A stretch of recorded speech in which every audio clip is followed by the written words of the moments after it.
Morning, guys. Hope you are all well.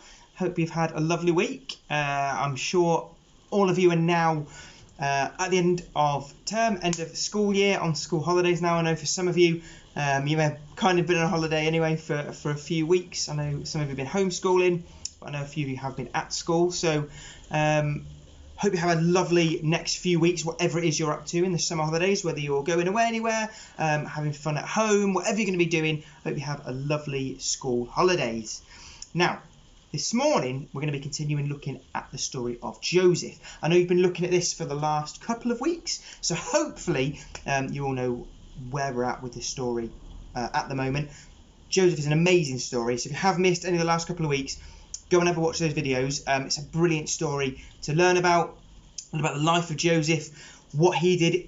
It's ridiculous, but such a cool story. So you definitely need to catch up if you've missed out anything. So like I said, we're going to be doing part 3 today of Joseph. Sky has very kindly offered to act out the story. So I'm sure it'll be amazing. And Becky is going to be reading it and telling you a little bit about it. So I'll let you have a watch now and enjoy. The king was so pleased with Joseph, he put him in charge of all the stores of food in Egypt. For 7 years there were good harvests, and Joseph made sure the extra grain was stored away. When the 7 bad years came, Joseph had plenty of food to sell to the people. Far away in Canaan, Joseph's father and brothers grew short of food. Jacob said, "You must go to Egypt to buy grain. They have plenty." 10 brothers began their journey, leaving the youngest brother Benjamin behind. In Egypt, the brothers asked the governor if they could buy food. They didn't know he was their brother Joseph, but Joseph knew at once that they were his brothers. He spoke sternly and asked them about their father and Benjamin. He said, "I'll sell you food, but when you come again, you must bring Benjamin with you, and I'll keep your brother Simeon here until you come back." The brothers started for home. On the way, they opened the sacks of grain they had bought and found the money they had paid to Joseph. They were very frightened. "God is punishing us for selling Joseph," the brothers said. They didn't know Joseph had told his servants to put it there. After a while, Jacob and his sons had eaten all the grain, that they had to go back to Egypt to buy more. But this time they took Benjamin with them. Again they asked Joseph to sell them food, and still they didn't know that he was their brother. Joseph ordered his servants to give them a meal, making sure that Benjamin had plenty to eat.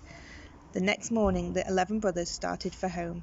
On the way, Joseph's guards caught up with them and opened the sacks of grain. In Benjamin's sack was Joseph's silver cup. Joseph had told his guards to hide it there. He wanted to test his brothers. The guards marched the scared brothers back to Egypt and took them to Joseph.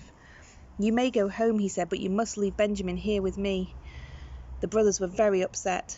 "Please let us take Benjamin with us," they begged. "Our father has already lost one son. If he loses Benjamin, it will break his heart. Let one of us stay here instead of Benjamin." Joseph knew then that his brothers had changed and that they were sorry for what they had done to him long ago. "Joseph, your brother, whom you sold as a slave," Joseph cried, "but it was God who sent me to Egypt so that I could save you from dying of hunger. God promised Abraham that the nation he founded would be safe. Go back to my father and bring him here. With all your family and your animals, I will give you good land, and we will all live well and happily in Egypt." Okay, so what did you think about that then? That was a pretty cool ending to that story, wasn't it? I don't know about you, but it blows my mind when I listen to that story, especially that end bit. It's just amazing. Joseph and his brothers coming back together, being reconciled again when they hadn't seen each other for years. Have a quick think about how you might think in that situation. I don't know about you, but I'd feel very overwhelmed. No matter what side I was on, whether I was Joseph or the brothers, I think that whole situation would just be absolutely amazing. I'd just feel brilliant with that. And that's what I'm going to challenge you to do, is have a bit of a talk with your mums and dads, with your brothers and sisters, whoever's at home, whether that's over lunch or over tea, or just have a little bit of a chat now. But have a talk about how you would feel. Put yourselves in Joseph's shoes to start with. How would you feel being Joseph? Seeing your brothers again that you've not seen for years, how would you feel? Would you feel angry still? Would you feel just overjoyed that you've seen your brothers and your family again and get to see your dad again? And then after you've had a talk about that, put yourself in the shoes of Joseph's brothers. How would you feel when you finally found out that this was Joseph? Would you be scared like they were a little bit to begin with? Would you be worried as to what he's going to do with you because you know what you did years ago? Or would you just feel so happy that actually you've got your brother back again. How would you feel in those situations? So have a bit of a chat. You might even want to each pick one of the people in the story, and you might want to act out yourselves. That would be amazing. Maybe take a little video and send that over to the Poplar's Facebook page. That would be lovely. We'd love to see those videos. Maybe you want to draw a little picture or write something, or just have a talk about it. But have a little think about how you would feel, like we said, after the first 2 parts of that story we talked about, and all the things that Joseph went through, having to go to prison and live like a slave, to then be taken to this amazing place where he is now, but then have that reconciliation of being a family again and having your brothers back again. Have a talk, have a think about how you would feel in that situation, and send that over if you want to. Send over what you've chatted about. We'd love to hear what it is you've talked about.